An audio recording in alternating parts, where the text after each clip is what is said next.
Right, so Kian, Yes. 8-0, 4 knockouts. Bit of a slow year last year. Was that fair to say? Two fights, 2 knockouts, 2 great performances, but Not a lot out. Yeah, I know. I mean, the most I could say I took from the year is fighting on the World Boxing Super Series. Apart from that, not a lot happened for me. yeah, I mean that. We'll go into those performances in a second, but that leads me right into a question. Now, a lot of fighters, when they start, they set themselves little targets, and a lot of fighters fighting at York Hall is like a big thing. You fought at York Hall, you fought at Wembley Arena, and you fought in Spain and in Finland. So how does that happen? Is that just you just will go anywhere to fight, or you know, it's when opportunities come. I mean, I don't mind fighting anywhere. It's not a problem to me. I mean, like you said, York Hall, Camden Centre, it doesn't matter. A fight's a fight, and Brighton, I fought loads of places, like he says. But it's the case of, not that I'll fight anywhere. It's that I would like to get that experience, like Wembley's experience for me. It's not all York Hall's experience. All these places are different experiences. And presumably in Spain and Finland, you were the away fighter as well. Yeah, I was. So the guy was from Spain. Yeah. So you went there and knocked him out. Yeah, exactly. So that's not many 8-0 people have that on their resume. Went to Finland, fought a guy from Russia. It was tough. When I was in Finland, they were like, yeah, he's coming. He's getting a 13-hour drive. He's driving his car 13 hours to come and fight me. I was like, fuck. You know, these tough Russian guys, you know, but you know, it's where it is, and this is the game that I'm in, and I'm willing to take on different opportunities and different, you know, adversities to get that experience. So it's more than just, you know, it's more than just the big shows. When I get in there with someone for a title or something, and it's not in my favour, it'll work in my favour because I've fought in Spain with Spanish fans. I've fought in Finland with Russians and Finnish people. I've done it, you know, and I was nervous, but you know, you go through it, you fight through it, and you handle business. It's something else. Well, you certainly did handle business on the World Boxing Super Series when you knocked out Frank Katona. That was only a 4-rounder. Now you were in a 6 before when you fought Ryan Hardy. But I mean, I actually thought at one point the referee was going to stop it in the first. I think you had him against the ropes. He covered up, and you just unleashed at him. I thought so too. He wasn't throwing anything back. I thought so, and then when I was hitting him, I was thinking, nah, he's not going on. I can tell he was just covering up. I thought, all right, let me just ease off a bit, get back on my boxing, and just I don't fight to knock out. I mean, I've got a load of notes, obviously, for the interview. And I mean, I've spoken to you after the Ryan Hardy thing, and the thing that I noticed quite prominently in your boxing is that you're composed and patient. You don't. If you land a big shot and the legs stiffen, you don't rush in with it. You know, you can see you kind of go, okay, and then. I mean, do you say that's something that you work on, or is it a natural? It's me as a person. I think it's because of the way I am as a person. I'm not hasty. I don't, you know. I see someone's hurt, or if someone hits me with a shot, I know how it is for me. I get hit with a shot, and I think, all right, you hit me, it hurt, but you ain't got me. I know when they're got, and I know when they're not got, they just got hurt. And obviously when they're hurt, I'm like, all right, I'll get you though. We'll just break you down. Do you think that being able to differentiate between being hurt and being got, as you say, is a talent that maybe a lot of boxers, or some boxers don't have? Do you think that's an untaught ability? A lot of fighters, they go out there and they go 100% first round, blah, blah, blah, blah. And they get hit with silly shots, you know, they get hit with shots that, and I'm thinking, all right, we might fight each other in time, and you're getting hit with them silly shots. When I hit you with them silly shots, they're going to be more than silly shots for you, do you know what I'm saying? Because I don't plan, you know, everyone gets hit, don't get me wrong, but when you go out there and you try and, you know, you go out there, you trying to get that shot straight away, that's when you get hit. And then you might knock them out, but at the same time, you got hit about 4 times to knock them out. And against me, it won't happen. So I like to think about what I'm doing, and I like to think, all right, get to my boxing, get the rounds in. I want to know that I can beat you by rounds, and I can beat you if I got to knock you out. You know what I'm saying? I don't want to just think, oh yeah, I can knock you out. I want to think I can beat you by rounds too. That's the way I always go in there thinking. All the fights I've gone into, I've never thought, okay, actually no, Spain. When I went to Spain, I thought I got to knock this guy out. Because I was in Spain and I was like, not going to win otherwise. I was like, I'm not going to win. That's the one time, I mean, me and my coach are talking, it's like, you got to get this guy. It's got, you know, that's the one time. Any other time, I've gone out there and I've thought, all right, you know, let's beat this guy. I mean, I can hit. So when I'm hitting people, I know I'm hurting them. Whether they're getting knocked out and but I know it's hurting. It's making them think, oh, you know. So I just think that's good enough for me. I'll beat you up. And if you go, then you go. If you don't go, then you don't get the W. Yeah, you don't win either, you know, so it's fine with me. Every fight's the same to me, to be honest with you. Every fight, the next fight I'm going to have in February, I'm going to go out there with the same mindset that I came out on my first fight, is that I come here to win. I come here to win by any means necessary, whether we're going to have a dog fight in the middle of the ring, whether I can box you and beat you. To win is what matters to me. Whether your record is 10-0, whether your record is 0 and 120. You know what I mean? I want to beat you, I'm going to box you, I'm going to do whatever I've got to do to beat you, because sometimes it's not so simple just because their record's not good.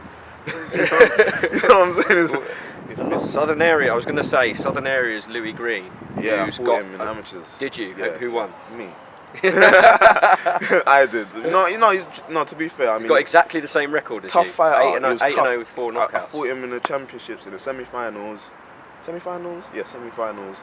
And everyone was saying, this guy's a toughie. You know, he's knocked out a lot of guys in amateurs. And I first said, ooh. You know, but obviously, like he says, you know, you just learn your boxing and you stick to the foundations and you do what you got to do. And I came through the fight, so... Louis Green's a good fighter. If that fight happens, great. You'd be quite happy for that, or you'd go for the English? I feel like I want to go for the English. I want to go above that. I don't want to stay at the Southern. Who's the English champion at the moment? I don't know. John O'Donnell. John O'Donnell's fighting Tamika. Oh yes, he is. Tamika, Tamika. From Reading, yeah. I mean, they're both beatable. Tamika Mucha's beatable. John O'Donnell's beatable. They're good fighters, you know, but in my eyes, they're beatable.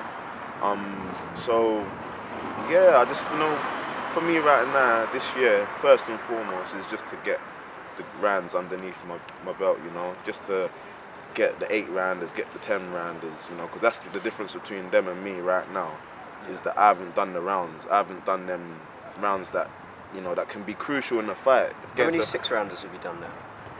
I think just half and half, or 3 and 5. That's quite a lot for an 8-0 fighter. That's quite a few 6-rounders. Yeah, I've done a few 6-rounders. Shifting the tickets. I've done my first 6-rounder in my third fight.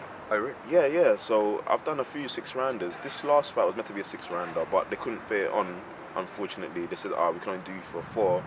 Big opportunity, alright, whatever. Lucky enough, it didn't go the full rounds just about anyway. Just about, yeah. You know, yeah. so well, he was a lot tougher than, because he looked like he was going from the first one. What was that like, being on the World Boxing Super Series as an experience with the whole live TV show? You weren't a floater or anything, or were you a floater? No, I wasn't a floater. I had my own time and number and all that. It was nice. I mean, it's different because, you know, you come from small halls, you know, and being on York Hall was great. The atmosphere is not better than York Hall, for starters. You can't get better than that, and it's not more nervy than York Hall. In Wembley, it's much more hidden. You don't hear nothing. You're just in your changing room. You come out and then you're like, wow. You can't even see no one, you know. So it doesn't even matter to you. All that matters is the big ring with the big lights. That's the biggest part for me, was the big ring with the lights and my screen of my face, and I'll be sitting in the corner, I'll look and I'll be like, it's me, right? Everyone's seeing me do that. What if I do something funny, you know? if I look a bit funny, got a bit of bogey or something, you're going to see that. So I was like, yeah, that's the difference to me. But everything else, in terms of atmosphere, did you but with the TV though, was it a good experience in that? Yeah, walking out, the TV guys got Did they interview you afterwards on camp? They never, you know, it's out of order. They never. Like, it's just on to the next one. It's like, get out of there, fight, come back in, get in changing rooms, there you go, you know. But, you know, would you like to do more of those? I haven't had many interviews. I didn't mean interviews, I meant big shows, like on TV. Oh, big shows. Yeah, I mean, it's great, it's lovely, you know, in terms of... Because some guys like it, and some guys find it just not for them, you know. They just like the boxing is why they're there, and you know, they don't like the press conferences, they don't like that kind of thing. Some guys it's just like, yeah, whatever, I think. In terms of the people's perception, like people that like watch on like TV boxing, not the ones that actually come to the shows, you know, you get the ones that come to the small room shows. Yeah. They may have heard of me from seeing me at York Hall and seeing me here and wherever, but in terms of, I feel like I reached out to a lot more people, like on Twitter, and was writing about me and stuff like that. Yeah. And that to me is what, you know, that's all about. Twitter? I'm not on Twitter. Oh, right.